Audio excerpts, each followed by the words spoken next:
Good morning student. आज हम 6 chapter read करेंगे जिसका नाम है more on internet. History of the internet. Internet came into existence with the development of electronic computer in the 1950 century. क्या था जो 1950 में जो इलेक्ट्रॉनिक कंप्यूटर बने थे उनके साथ ही 1950 में इंटरनेट भी आया था, जब इलेक्ट्रॉनिक कंप्यूटर बने थे। ठीक है, इनका जन्म कहाँ पर हुआ था? यूनाइटेड स्टेट में एंड फ्रांस में हुआ था।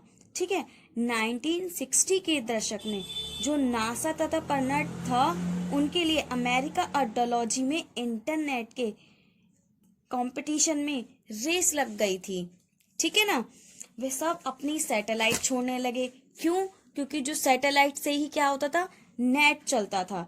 ठीक है, तभी से स्कूल कॉलेजों में इंटरनेट का यूज होने लगा। ठीक है ना। अब आता है हमारा इंटरनेट टर्म्स। इंटरनेट टर्म्स मतलब वर्ल्ड वाइड वेब, मतलब वर्ल्ड मतलब संसार, वाइड मतलब बहुत बड़ा, वेब मतलब जाल। बहुत बड़े स्तर पर बहुत बड़े स्तर पर इंटरनेट का पूरे में फैला हुआ है, जिसमें बहुत सारे मिलियंस लोग एक दूसरे से जुड़े हुए हैं। ठीक है, और जैसे कि हम कोई एक चीज खोलते हैं, एक पेज, एक टॉपिक डाला, उस पर हम बहुत सारे पेजेस खोल देते हैं, तो सबके बारे उसी टॉपिक के बारे में हमारे पास कितने सारे पेजेस आ जाते हैं, आते हैं ना, कितने सारे लिंक आ जाते हैं, कभी किसी का कभी किसी का कभी का एंड तो नहीं होता ना। वेब ब्राउजर क्या होता है? जिसमें हम अपना इंटरनेट चलाते हैं। जैसे वेब ब्राउजर क्रोम हो गया, गूगल हो गया, फायरफॉक्स हो गया, ये सारे हमारे क्या हैं? हमारे वेब ब्राउजर हैं। ठीक है, वेबसाइट क्या होता है? जैसे कोई पूछता है वेबसाइट क्या होता है, वेबसाइट जैसे हमारे स्कूल का बीके स्कूल की वेबसाइट हो गई, या सरस्वती कॉलेज की हो गई, या किसी और अदर स्कूल की हो गई, सारी वेबसाइट्स पर हमारा पूरे स्कूल की इंफॉर्मेशन डली हुई होती है।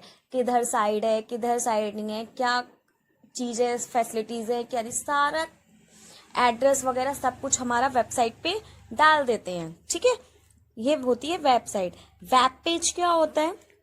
आप कोई भी टॉपिक सर्च करते हो, सर्च करने के बाद बहुत सारे पेजेस आ जाते हैं, खुलते हैं, टॉपिक आ जाते हैं, तो वो क्या है? हमारे जो हमारा सबसे पहले पेज आता है हम कोई भी टॉपिक डालने के बाद, वो हमारा वेब पेज होता है। ठीक है ना। होम पेज कौन सा होता है? इंटरनेट का पेज होता है। जब आप गूगल खोलते हो या क्रोम खोलते हो, पहले वाला जैसे ये क्या है? हमारा होम पेज है। ठीक है ना। सर्च इंजन किसे बोलते हैं? किसी भी चीज को सर्च करना, हम किसी भी चीज को गूगल में डाल के सर्च कर सकते हैं ना। यूआरएल क्या होता है? यूआरएल की फुल फॉर्म क्या होती है? Uniform resource locator. ये क्या है? जैसे भी हमें किस चीज की इंफॉर्मेशन सर्च करते हैं, या उसके ऊपर www लिखा हुआ होता है ना, अगर हमें कोई भी इम्पोर्टेंट तो जो ऊपर WWHSTT लिखा होता है उसको हम URL बोलते हैं। ठीक है, हमें कोई भी इंफॉर्मेशन कहीं ना कहीं से मिलती है, उनको URL बोलते हैं। यह हमें एक एड्रेस बताता है, यह पेज इस एड्रेस पर है।